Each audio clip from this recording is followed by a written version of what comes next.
This is an honest conversation about COVID-19 brought to you by CG Public Health. Find out more at cghealth.com. We're talking with Jessica Younke. Jessica, tell us a little bit about yourself, who you are, and what you do. Okay. I am a nurse practitioner at Mercy One Mason City Clinic for gastroenterology. I'm a mom of 5, a member of the community. And also a recent COVID patient. Yes. Tell us about your recent bout with COVID-19. How did it affect you? Hard.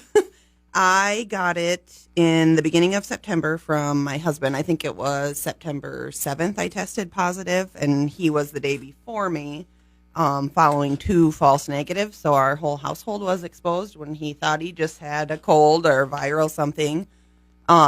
He had done the 2 tests and not masked in the house around us. And so Monday when his test came up positive, we were all doomed. And so Tuesday I tested positive following him.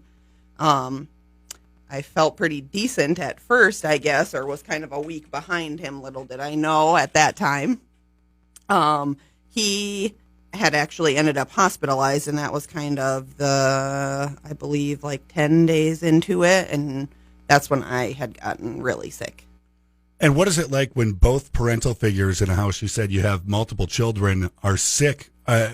What's going through your mind?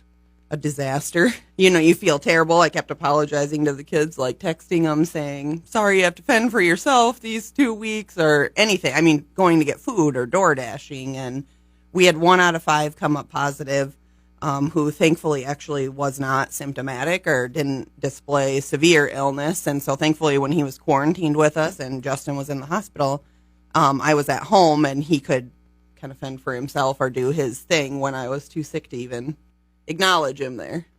Now, how else did it affect your children? You said 1 had tested positive and the rest managed to... Didn't. They were sick and actually tested negative. And so the rest were quarantined in the basement, and those of us who were positive were upstairs. So other than that quick run through to get out to school in the morning or whatever when they passed their time frames, then the other 3 of us were upstairs prior to Justin going to the hospital. So they had to do a lot for themselves. And when their dad's in the hospital, what was that emotional like for as them? well. It was his first time ever in the hospital in his whole life, so he was horrified. He had to enter through the morgue entrance, which would terrify anybody.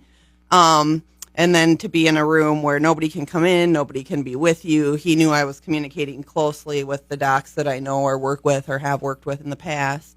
But I think still just horrified, from being there by himself, and the kids were horrified, wondering if he was going to make it home or how sick he was going to get. And it was just, I think, emotional time for everybody, his parents, all of us.